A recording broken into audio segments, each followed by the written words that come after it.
Hepatitis है ये 5 तरह का होता है virus, A, B, C, D और E। हिमाचल प्रदेश के पहले सामुदायिक रेडियो सोलन 90.4 मेगाहर्ट्ज़ पर आप सभी का दोस्त अनिल आपके साथ। और लिसनर्स, इस वक्त हम रीजनल हॉस्पिटल सोलन में हैं और हमारे साथ जुड़ी हैं district program officer doctor Savita Agarwal ma'am. Ma'am, बहुत बहुत स्वागत है आपका। नमस्कार, थैंक यू।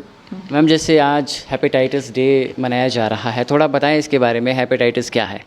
जी, मैं आप सबको हेपेटाइटिस के बारे में बताना चाहती हूँ कि हेपेटाइटिस एक्चुअली होता क्या है।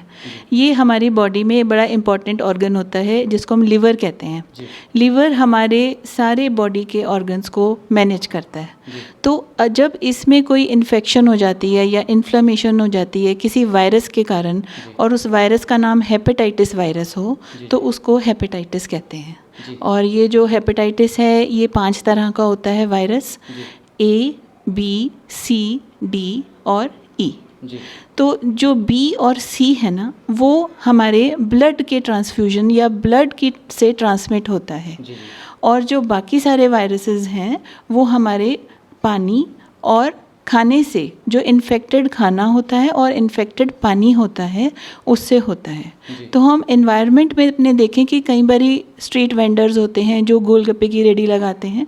तो मैं ये नहीं कहना चाहती कि आप नहीं खाएंगे, पर आपने ये ज़रूर देखना है कि वो साफ़ सफाई का ध्यान रख रहे हैं कि नहीं, उन्होंने प्रॉपर ग्लव्स पहने हैं कि नहीं, क्योंकि ये इन्फेक्टेड पानी जो है इससे हेपेटाइटिस फैलता है और हम सबको रोग हो सकता है हेपेटाइटिस का।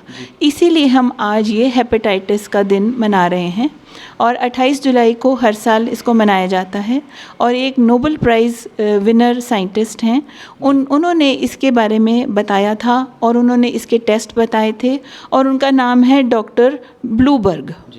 हाँ जी, तो उन्होंने बताया था, तो इसलिए उनका आज बर्थडे होता है, इसलिए हम हेपेटाइटिस डे मनाते हैं। इसलिए मनाते हैं कि जागरूकता, हम सोसाइटी में एक जागरूकता फैलाएं कि ये किस कारण फैलता है और इसका प्रिवेंशन ही इसका क्योर है। इसका कोई क्योर नहीं है एक्चुअली कोई इसकी दवाई नहीं है, पर अगर हम इसको प्रिवेंट करेंगे, जैसे हम एड्स को प्रिवेंट करते हैं, वैसे ही ये हेपेटाइटिस भी वैसे ही फैलता है ब्लड से।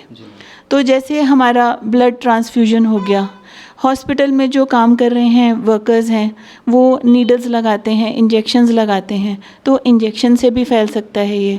और ये अनप्रोटेक्टेड सेक्स से भी हो सकता है और ये मदर से चाइल्ड को भी जा सकता है अगर वो प्रेगनेंसी में हों।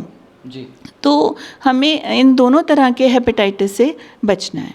तो जो ब्लड वाला है उसके लिए तो हम हॉस्पिटल वर्कर्स को वैक्सीन लगाते हैं, तो उनको बोलते हैं कि आप हर 6 महीने के बाद एक वैक्सीन लगवाइए, तो हम उससे हम प्रिवेंटेड रहेंगे हेपेटाइटिस से।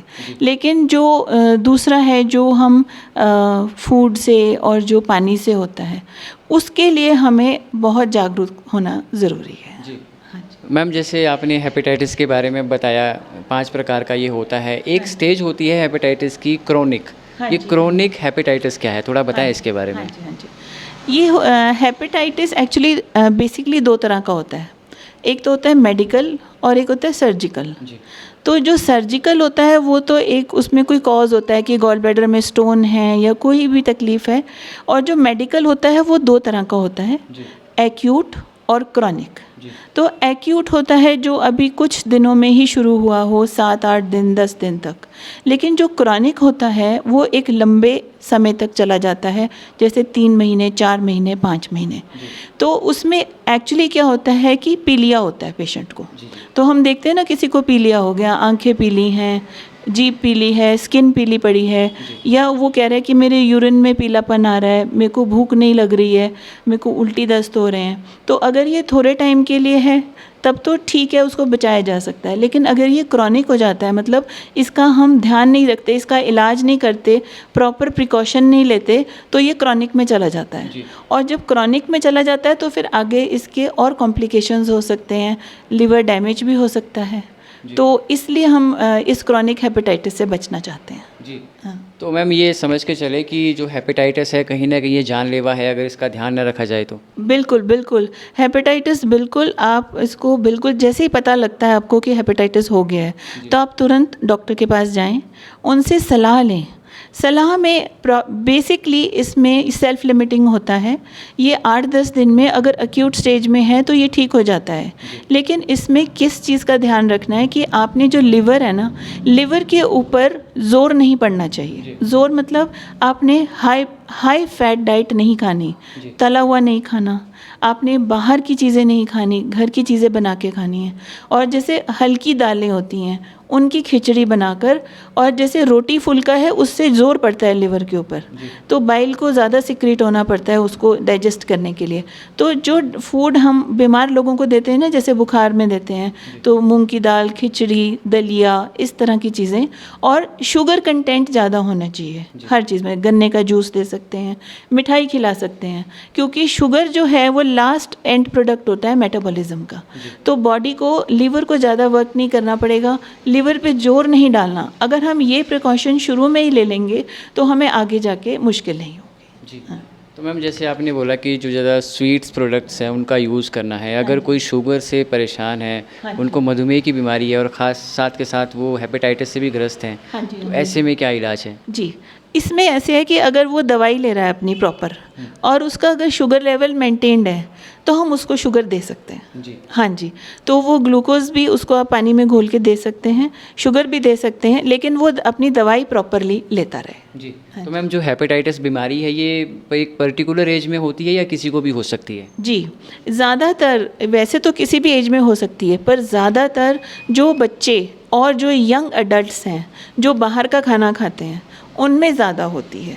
और दूसरा, जो यंग एडल्ट्स में जो ड्रग अब्यूज़र्स ग्रुप है, उनमें अगर वो नीडल्स यूज़ करते हैं ड्रग अब्यूज़ के लिए, तो ये बीमारी पक्का ही पक्का उसको होगी, बिकॉज़ वो अनप्रोटेक्टेड, अनस्टरलाइज्ड नीडल्स यूज़ करते हैं। तो उसमें ये बीमारी फैलने का बहुत डर है उसके अंदर। जी। हाँ जी। अगर मैम किसी की रिपोर्ट में आ जाता है कि वो हेपेटाइटिस से ग्रस्त है, तो इलाज की प्रक्रिया क्या रहती है? कितने समय तक इलाज चलता है? हाँ जी, इसमें सबसे पहले तो उसके टेस्ट होते हैं, और उसके विशेष टेस्ट भी होते हैं। उसमें हम टाइटर्स करते हैं। टाइटर्स पे हमें पता लगता है कि किस तरह का हेपेटाइटिस है और इसको कितनी देर लगेगी। फिर उसके बाद हम उसको कंजर्वेटिव ट्रीटमेंट पे रखते हैं, उसको आराम करने के लिए बोलते हैं, और उसको लिक्विड ज़्यादा लेने को बोलते हैं, और उसको उसी तरह से, जैसे मैंने अभी बताया कि फूड जो है वो बहुत ही सिंपल मात्रा में फूड, अगर उसको बुखार है तो उसको बुखार की दवाई देते हैं, उल्टी है तो उल्टी की, दस्त है तो दस्त की। तो इसमें कोई ऐसे स्पेसिफिक कोई एंटीवायरल ट्रीटमेंट नहीं है जो हेपेटाइटिस के लिए हम बोलते हैं। जी। हाँ। मैम अगला जो सवाल है, वैसे तो आपने इसका जवाब दे दिया है, लेकिन फिर भी थोड़ा सा और विस्तार से मैं इसका जवाब चाहूँगा आपसे कि लीवर से ये जुड़ी हुई बीमारी है। आम लोगों में जागरूकता की बहुत कमी होती है, जो हमें दिखता है वो हम खा जाते हैं, उसका परिणाम नहीं हम देखते कि बाद में हमारे शरीर के किस हिस्से को वो प्रभावित करेगा। तो लीवर हमारा साफ़ रहे, सुरक्षित रहे, ऐसे में किन किन बातों का ध्यान रखना ज़रूरी है? जी, सबसे पहले तो जैसे ही बाज़ार में हम लोग वेंडर से जो हम खाना खाते हैं, उस वेंडर से हमें सबसे पहले ये देखना चाहिए कि वो लोग साफ़ सफाई से इसको बना रहे हैं कि नहीं बना रहे हैं, और अगर नहीं बना रहे हैं तो हमें अवॉइड करना चाहिए, वो खाना हमें नहीं खाना चाहिए।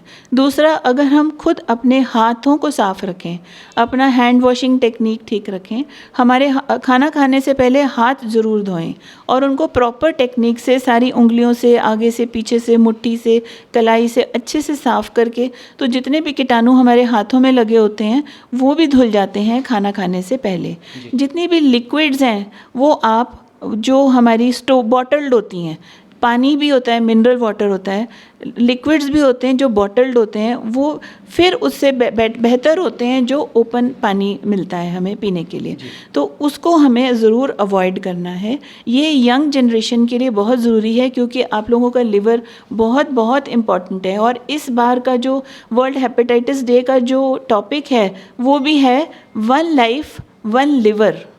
तो इसका बहुत बड़ा महत्व है कि अगर आपका लिवर ठीक रहेगा तो ही आप ठीक से जी पाएंगे, और तो ही आप अपने ठीक तरह से अपनी ज़िंदगी को निभा पाएंगे। जी। हाँ जी। मैम बहुत सी प्यारी जानकारियाँ आपने हेपेटाइटिस के बारे में बताई, किन किन बातों का ध्यान रखना है, खान पान क्या होना चाहिए। लास्ट में क्या मैसेज है हमारे व्यूवर्स, हमारे लिसनर्स के लिए आपका? जी, मैं अपने बेसिकली जो यंग जनरेशन है उनसे यही कहना चाहूँगी कि हेपेटाइटिस कहने में तो और देखने में तो बहुत ही सिंपल बीमारी है, लेकिन अगर हम ध्यान ना रखें अपने खान पान का और किसी तरह की ड्रग्स में ना पड़ें और किसी तरह की अननेसेसरी जो सोशल इविल्स हैं हमारी सोसाइटी के, जैसे अनप्रोटेक्टेड सेक्स है, इन सब चीज़ों में ना पड़ें।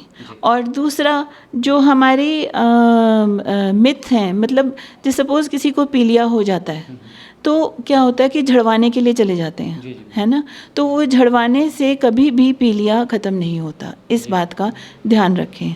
और ये बोलते हैं कि सब्ज़ी में हल्दी ना डाल के दें, तो इससे भी कुछ नहीं होता, हल्दी से कभी कोई पीलिया नहीं आता हमारे शरीर में। तो ये जो पीलिया है ये हमारा हेपेटाइटिस वायरस की वजह से हुआ है। अगर हम इस वायरस से बचाव करेंगे और ठीक तरह से डॉक्टर की सलाह लेंगे हेपेटाइटिस होने पे, तो हम इस मुश्किल से पार कर सकते हैं। Thank you. बहुत शुक्रिया मैम आपका। Thank you, thank you, thank you. जी व्यूवर्स, लिसनर्स, ये थी डॉक्टर सविता अग्रवाल क्षेत्रीय अस्पताल सोलन से, जिन्होंने बहुत सी बातें बताई है हेपेटाइटिस के बारे में और बताया कि किस तरह से हमें अपने खान पान का ध्यान रखना है। और सबसे ज़्यादा जो उन्होंने बल दिया इस बात पर कि हमें र्यूमर्स पे ध्यान नहीं देना है, अफवाहों पे ध्यान नहीं देना है। अगर कोई किसी भी बीमारी से ग्रस्त है तो बजाय झाड़ फूँक के डॉक्टर से संपर्क करें, तभी बीमारी का निदान पूरी तरह से संभव है। दीजिए इजाज़त, नमस्कार।